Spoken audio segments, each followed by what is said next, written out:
जय गुरुदेव। मैं सुजीत धार्मिक ज्ञान टू जेड में आपका स्वागत करता हूँ। अरविंद जी को नरबलि देने के लिए अघोरियों के द्वारा ले जाया गया था शमशान में। वे आगे लिखते हैं, मेरे पैर लड़खड़ा रहे थे परंतु फिर भी मैं अपने आप को जबरदस्ती हिम्मत और जोश भर रहा था। मृत्यु निश्चित थी ही, परंतु इस प्रकार कायरों की तरह मरना उचित नहीं है। मैं मनुष्य हूँ, जवान हूँ, लोगों के बराबरी से मुकाबला नहीं कर सकता, परंतु फिर भी कायर की तरह बिना हाथ पांव हिलाए मरना भी उचित नहीं समझता। सोचते सोचते दोनों हाथों की मुट्ठियां भिंच गई। दूसरे ही क्षण मैंने देखा कई कपालिक उस यज्ञ कुंड के पास आकर खड़े हो गए। सभी विशेष क्रियाओं में संलग्न प्रतीत हो रहे थे। बाल बिखरे हुए, आंखों में एक विशेष चमक, चेहरे पर खिंचाव, गले में नरमुंडों की माला, सारा शरीर लगभग नग्न सा, उस पर ढेरों ढेरों भस्म लगाई हुई। मैंने एक नज़र चारों ओर देखा तो उस कपालिक भैरवी के अलावा मेरे चारों तरफ लगभग 10-12 अन्य कपालिक 8-10 भैरवियाँ खड़ी थी। मैं आया, बहुत ये सब दिखाई नहीं दे रहे थे, फिर अचानक कहाँ से आ गए, परंतु कहाँ बैठे हुए थे ये इतने कपालिक भैरवियाँ, इसके अलावा कुछ और है, मैं निर्णय नहीं ले पा रहा था। उन सभी की नजरें मेरे ओर थी। उन कपालिकों को देखकर मन में जुगुत्सा का भाव पैदा हो रहा था। भैरवियाँ नग्न या अर्धनग्न सी खड़ी थी, पीठ पर छितरे हुए लंबे बाल, उन्नत पचस्थल, मृग चर्म पहने हुए। यदि वे कण्व की आश्रम में होती तो अवश्य ही ऋषि कन्याएं प्रतीत होती, परंतु यहाँ वे सभी एक ऐसी साधनाओं में रत थी जो तांत्रिक क्रियाओं में उच्च कोटि से संबंधित हो सकती है। उनकी आंखों के लाल डोरे इसी धारणा को पुष्ट कर रहे थे। जिस भैरवी के पास में खड़ा था वह कपालिक को संकेत दिया और मेरे सामने आकर खड़ा हो गया। लंबा चौड़ा शरीर, भारी भरकम डील डौल, सारे शरीर पर बड़े बड़े बाल, मदपान से रक्तिम आंखें, उमड़ा हुआ वक्षस्थल और केवल एक लंगोट पहने हुए वह कपालिक पूरी तरह से अघोर लग रहा था। गले में मुंडों की माला पहने हुए, हाथों में पात्र लिए हुए अर्धरात्रि भयानक सा प्रतीत हो रहा था। यदि कोई कमजोर मन मस्तिष्क का होता तो उस अर्धरात्रि में इस भयंकर वातावरण में अघोर को देखकर ही उसका अवश्य प्राणांत हो जाता। उस कपालिक अपने हाथ का पात्र जमीन पर रख दिया। मैंने देखा उसमें ताजा रक्त भरा हुआ था। अवश्य यह रक्त किसी मानव देह का ही हो सकता है। संभव है मुझसे पूर्व किसी और निर्दोष की बलि ले ली गई हो और यह रक्त उसका खप्पर में भर लिया हो। उसने मेरे कपड़े उतार दिए। मैं धोती खोलकर हटानी चाही तो उसने थोड़ा बहुत प्रतिरोध किया, परंतु लोगों के बीच मेरा प्रतिरोध बिल्कुल कोई मायने नहीं रखता था। दूसरे ही क्षण उस अवघड़ ने एक झटके में धोती खींचकर अलग कर दिया और नीचे पहने हुए बनियान अंडरवियर नाखूनों से फाड़कर टुकड़े टुकड़े कर दिया। अब मैं सर्वथा नग्न था और लोगों के बीच खड़ा था। भय के मारे शर्म का कोई महत्व नहीं होता। उस समय शर्म करने की कोई गुंजाइश नहीं थी। अब यह बात पक्की तरह से निश्चय हो चुकी थी कि मेरा बलिदान निश्चित है और मैं कुछ प्रतिरोध करना ही चाहिए। मैंने कुछ प्रतिरोध किया भी। अवघड़ ने गले पर हाथ रखा जिससे धक्का देकर अपने आप को अलग कर सकूं, परंतु अनुभव किया कि वह अवघड़ पहाड़ की तरह निश्चल है। मैंने कुछ प्रतिरोध करने की कोशिश की, तभी मेरे दाहिने गाल पर झन्नाटेदार थप्पड़ लगा और मेरा सारा शरीर एक बारगी से घूम गया। आपसे अनुरोध करता हूँ चैनल सब्सक्राइब करें ताकि ऐसी जानकारी आप तक बिल्कुल पहुँचती रहे। मैं समझ गया कि बलिदान का समय है। भैरवी कुछ तांत्रिक क्रियाओं को संपन्न की है। समापन के लिए नर बलि देना आवश्यक है और इस बार दुर्भाग्य से बलिदान हेतु मेरा चयन हो गया है। मैंने यह भी पढ़ा था कि बलिदान से पूर्व मनुष्य को सर्वथा नग्न कर स्नान कर मंत्रों से पवित्र किया जाता है। इसके बाद उसके रक्त की आहुति दी जाती है। मैंने अपने आप को नियंत्रण में नहीं रख पा रहा था। टांगे उस थप्पड़ के आघात के कारण कांपने लगी थी। मैं लड़खड़ाती हुई टांगों को नीचे बैठ नहीं वाला था कि अवघड़ ने मेरी बांह पकड़कर संभाल लिया। मैं गिरता गिरता पुनः अस्थिर हो गया। मैंने दर्द से बेजिल आंखें उठाकर अघोर की ओर देखा। नजरा खून भी जल सा गया। उसका लाल आंखें सुर्ख हो रहा था, आंखों में अंगारे जैसे बरस रहे थे।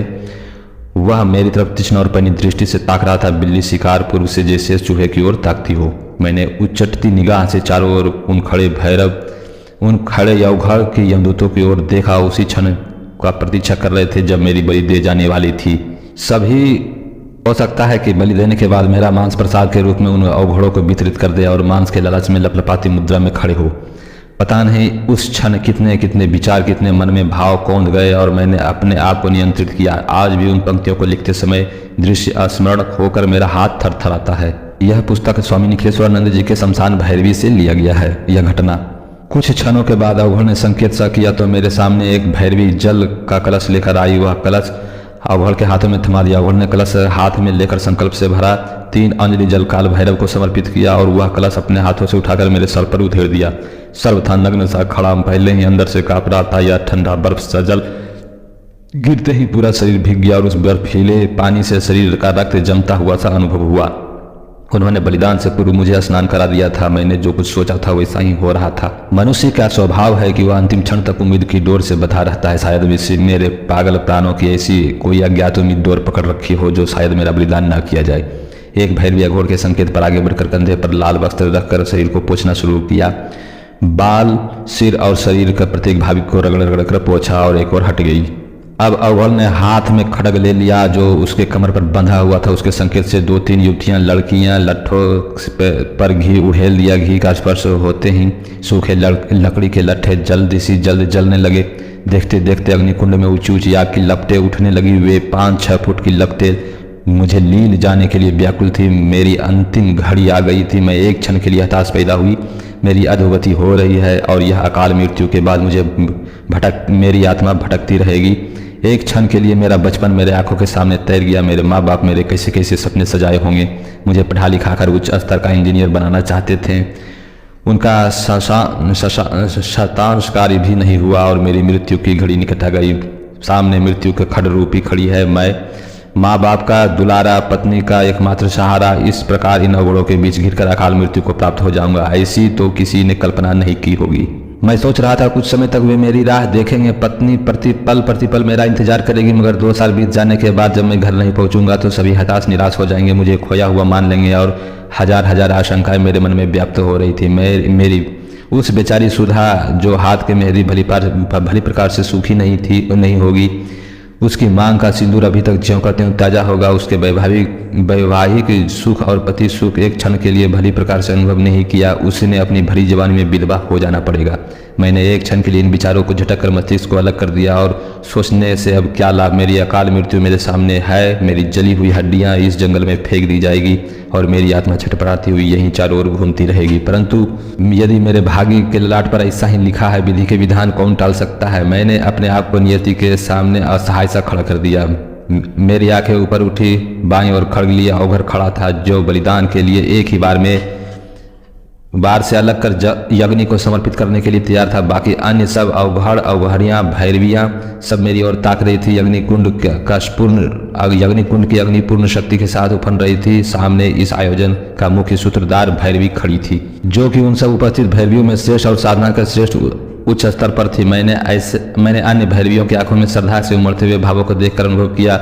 वह भैरवी यज्ञ कुंड के सामने दक्षिण दिशा की ओर मुख किए हुए मेरे सामने एक ऊंची बेदी पर खड़ी थी। उसके सामने विजय का गर्वोन्नत भाव था और साधना की पूर्णता का यह अंग भी। खुले बाल, लंबे अनावृत पीछे की ओर उसके पिंडलियों को छू रहे थे। सामने लाल कंचुकी उसका यौवन पूरी तरह से दब नहीं पा रहा था। खुला हुआ वक्षस्थल, हंसग्रीव सौंदर्य चार चांद लग रहा था। कमर पर मृग चर्म लपेटा हुआ उस एक लाल रेशमी दुपट्टा कमर पर बांधे हुए अत्यंत ही सुंदर आकर्षक प्रतीत हो रहा था। घुटने और उसके नीचे लगभग भाग सर्वथा अनावृत था। उर्वशी की तरह अद्वितीय सौंदर्यवती सामग्री भैरवी इतनी जल्लाद और क्रूर होगी, इसकी कल्पना तो नहीं की जा सकती थी। पढ़ा था नारी हृदय से कोमल और संवेदनशील होती है। मातृत्व भाव स्वभावतः उसके हृदय में हिलोरे लेता है।